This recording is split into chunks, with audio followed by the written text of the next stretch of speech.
हमने प्रश्नावली 2.2 के पहले प्रश्न तक पढ़ लिया था।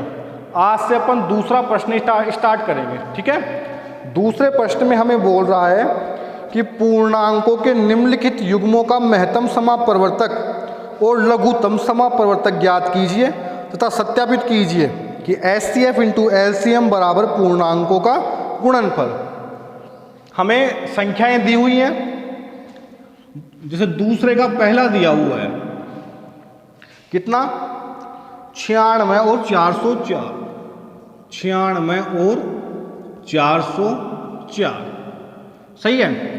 इसका हमें HCF और LCM निकालना है। ठीक है, और उसके बाद में हमें इसको सत्यापित भी करना है कि HCF इंटू LCM बराबर पूर्णांकों का गुणनफल, क्या दोनों बराबर सिद्ध होते हैं क्या। ठीक है, तो अपन एक बार देखते हैं इसको। तो HCF, हमें HCF और LCM अभाज्य गुणनखंड विधि के द्वारा निकालने हैं। ठीक है, तो पहले इसके अभाज्य गुणनखंड निकालते हैं अपन। 96 के क्या होंगे, 2 का भाग दिया 48 बार, 2 का भाग दिया 24 बार, 2 का भाग दिया 12 बार, 2 का भाग दिया 6 बार, 2 का भाग दिया 3 बार, 3 का भाग 3 में 1 बार, सही है। ऐसे ही 404 का निकालना है। 2 का भाग दिया 202 बार, 2 का भाग दिया 101 बार, और 101 में 101 का ही जाता है 1 बार, सही है। तो हमने यहां लिखा कि 96 के अभाज्य गुणनखंड क्या है, 1 2 3 4 5, 2 की घात 5 इंटू 3, और 404 के अभाज्य गुणनखंड 2 की घात 2 इंटू 101, सही है। अब हमें HCF निकालना है, किसका, 96 और 404 का। HCF एक तो अपन ने 2.1 में निकाला था यूक्लिड विभाजन प्रमेय का द्वारा, और एक अपन हम निकाल रहे हैं अभाज्य गुणनखंड विधि के द्वारा। ठीक है, तो HCF किसको बोलते हैं,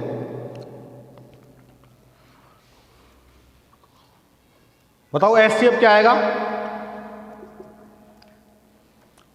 वैसे HCF बोलते किसको हैं, वह बड़ी से बड़ी संख्या जिसका किसी पूर्णांकों में भाग देने पर वह उनको पूर्ण रूप से विभाजित कर दे। ठीक है ना, उसको बोलते हैं HCF। उसको छोड़ो, अब अपन इसमें निकालते हैं HCF होता क्या है, निकाले कैसे HCF। तो HCF का मतलब है कि दोनों संख्याओं में, जो दोनों संख्याओं के अभाज्य गुणनखंड है, उसके अंदर आराम से समझना HCF कैसे निकालते हैं।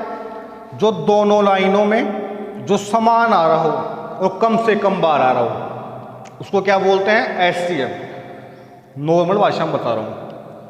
अब दोनों में समान क्या आ रहा है, 2 आ रहा है, कम से कम कितनी बार आ रहा है, 2 बार, तो 2 की घात 2, तो LCM कितना हो गया, 4, सही है। और तो कुछ भी समान नहीं आ रहा दोनों में। फिर LCM,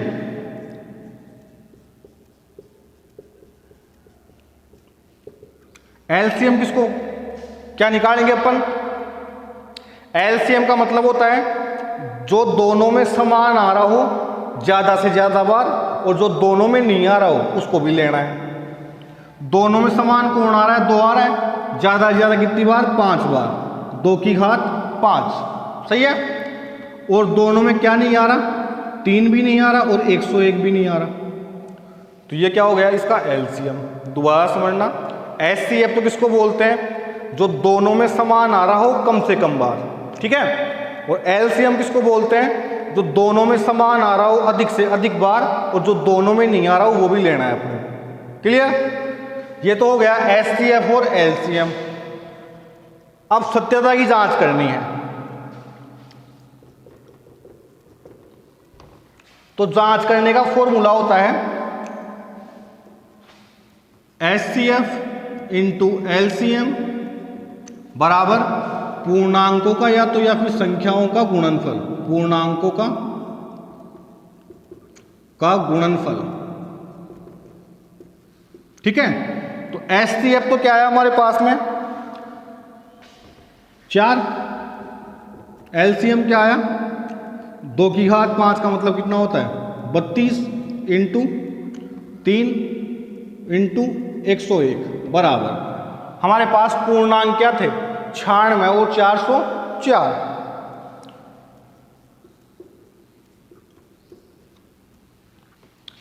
ये सत्यापित करने वाला प्रश्न है।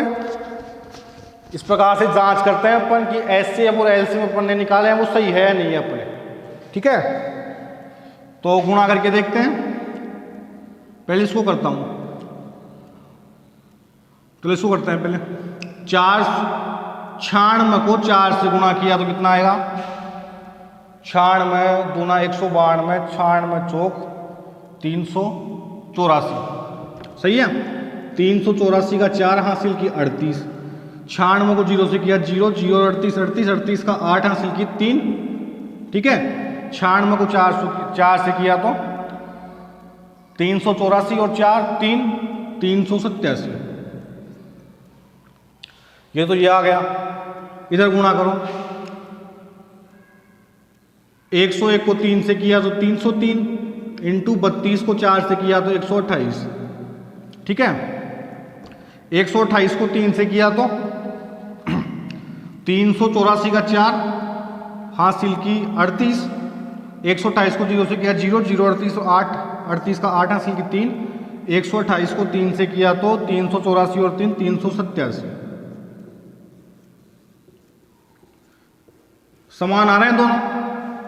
तो मतलब अपने जो एचसीएफ और एलसीएम निकाला है वो बिल्कुल सही है, सही है। अगला पढ़ते हैं।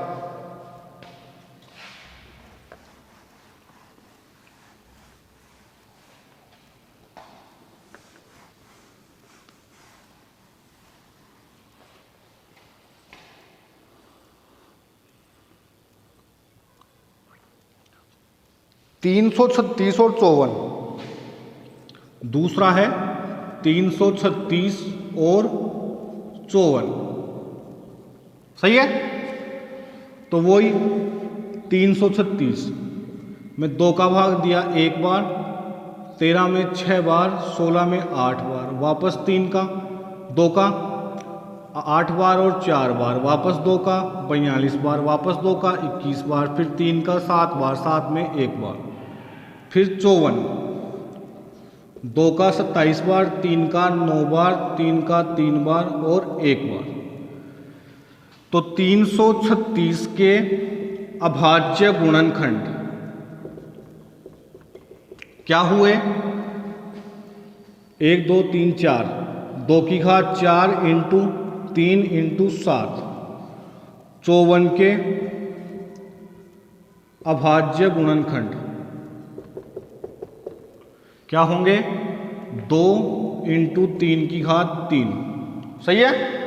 अब एचसीएफ निकालते हैं पहले, 336 और 54 का किसको बोलते हैं एचसीएफ, जो दोनों में आए कम से कम बार। तो 2 दोनों में आ रहा है कम से कम 1 बार, 3 भी दोनों में आ रहा है कम से कम 1 बार, तो ये तो एचसीएफ हो गया कितना 6। फिर एलसीएम 336 और 54, ठीक है। तो एलसीएम किसको बोलते हैं, जो दोनों में आए ज़्यादा से ज़्यादा बार और जो दोनों में नहीं आए उसको भी लेना है। तो 2 दोनों में आ रहा है ज़्यादा से ज़्यादा कितनी बार 2 की घात 4 बार, 3 दोनों में आ रहा है, ठीक है ना, कितनी बार ज़्यादा से ज़्यादा 3 बार, और 7 दोनों में नहीं आ रहा तो ये भी उतारना है। क्लियर। अब जांच करते हैं वापस, एचसीएफ इंटू एलसीएम बराबर पूर्णांकों का गुणनफल, ठीक है। तो एचसीएफ तो कितना आया 6, एलसीएम कितना आया 2 की घात 4 इंटू 3 की घात 3 इंटू 7, और पूर्णांक क्या क्या है 336 इंटू 54, सही है। तो पहले इसको गुणा करते हैं,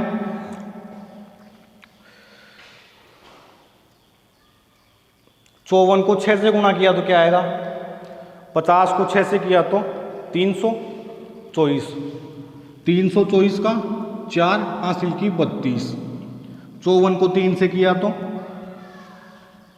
162 और 32 194 का 4 हासिल की 19,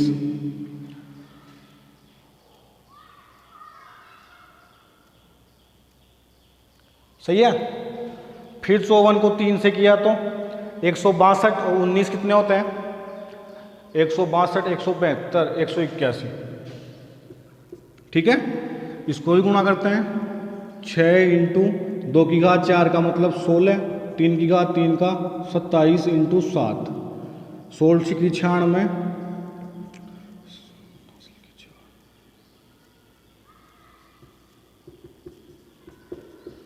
फिर इसको गुणा करते हैं।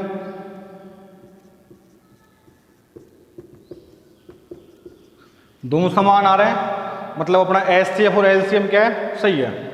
तो मैं पहले का पहला और 2.2 के पहले का पहला और दूसरा बता दिया हूँ, सॉरी 2.2 के दूसरे का पहला और दूसरा बता दिया हूँ। तीसरा आपको खुद को करना है, नहीं आए तो मेरे को बताना है। तीसरा कौन सा है? 90 और 144, बिल्कुल सरल सा है। और देख लो एक बार,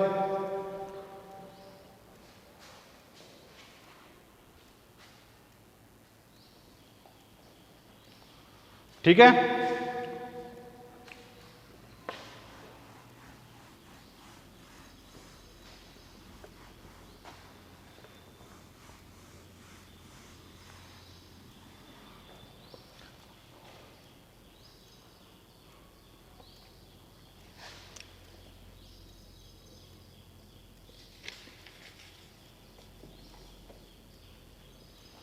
अब तीसरा प्रश्न, अभाज्य गुणनखंड विधि द्वारा निम्नलिखित पूर्णांकों का महत्तम समापरिवर्तक एवं लघुत्तम समापरिवर्तक ज्ञात कीजिए। सही है। दूसरे प्रश्न की जैसे ही हमें एचसीएफ और एलसीएम निकालने हैं, और इसमें अब की बार जांच नहीं करनी है बस अपने को। और दूसरे प्रश्न की जैसे ही ये पूरे का पूरा, बस इसके अंदर 3 संख्या आ रही है बस, ठीक है। तो अपन करते हैं तीसरे का पहला।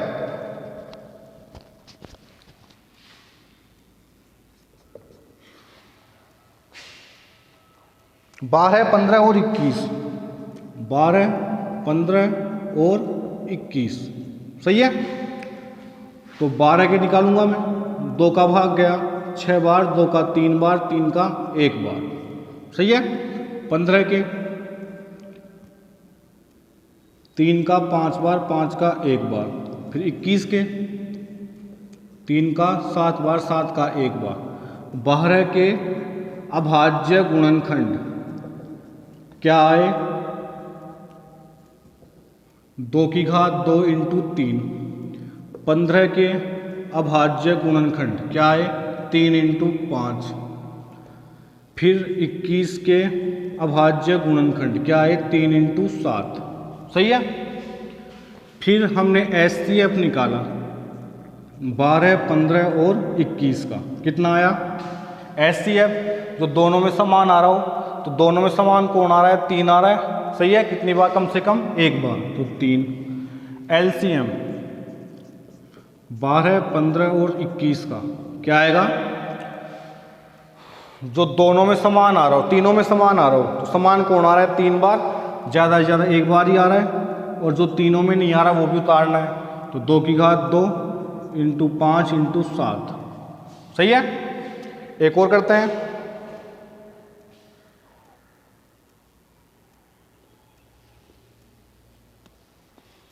एक तीसरा देख लो पहले एक बार। तीसरा 17, 23, 29। 17 के अभाज्य गुणनखंड क्या होंगे? अब 17 में किसी का भाग जाता ही नहीं है, तो मैं 17 इंटू 1 लिख सकता हूँ, क्योंकि 1 का भाग तो सब में जाता है। फिर 23 के अभाज्य गुणनखंड ये भी क्या होंगे? 23 इंटू 1। फिर 29 के अभाज्य गुणनखंड यही होंगे 29 इंटू 1, सही है। क्लियर। फिर एचसीएफ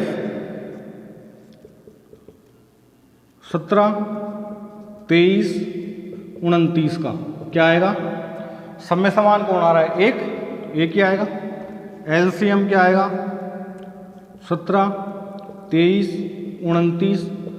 अब इसमें भी समान तो क्या आ रहा है, एक ही आ रहा है, पर एक जब बाकी की संख्या और भी आ रही हो तो एक उतारने की आवश्यकता नहीं है, ज़रूरी नहीं है, वही बात है। 17, 23 और 29 ये क्या आ गया, एलसीएम। क्लियर।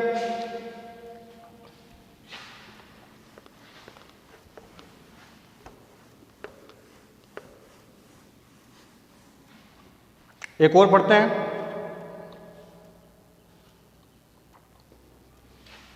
6, 72 और 120 का चौथा। अब 6 का तो क्या होगा, 2 का भाग दिया 3 बार, 3 का 1 बार। 72 का 2 का 36 बार, 2 का 18 बार, 2 का 9 बार, 3 का 3 बार। सही है। फिर 120 का 2 का 60 बार, 2 का 30 बार, 2 का 15 बार, 3 का 5 बार, 5 बार, 1 बार। सही है। तो 6 के अभाज्य गुणनखंड क्या होंगे, 2 × 3। 72 के अभाज्य गुणनखंड क्या होंगे, 2 की घात 3 × 3 का स्क्वायर। सही है। 120 के अभाज्य गुणनखंड क्या होंगे, 2 की घात 3 × 3 × 5। अब हमें एचसीएफ निकालना है, एचसीएफ। तो क्या होगा, समय समान कोण आ रहा है 2, कम से कम 1 बार। समय समान कोण आ रहा है 3, कम से कम 1 बार। तो ये तो हो गया एचसीएफ। फिर एलसीएम पढ़े। समय समान कोण आ रहा है 2, ज़्यादा से ज़्यादा 3 बार। समय समान कोण आ रहा है 3, ज़्यादा से ज़्यादा 2 बार। समय समान कोण नहीं आ रहा 5, तो 5 में उतार दिया। सही है। तो ये 2.2 के तीसरा प्रश्न पूरा हो गया है। बाकी 1-2 बच गए, वो तुम्हें खुद करने हैं, नहीं है जो मेरे को पूछना है। ठीक है। आज के लिए इतना बहुत है, और फिर अपन कल पढ़ेंगे। Thank you.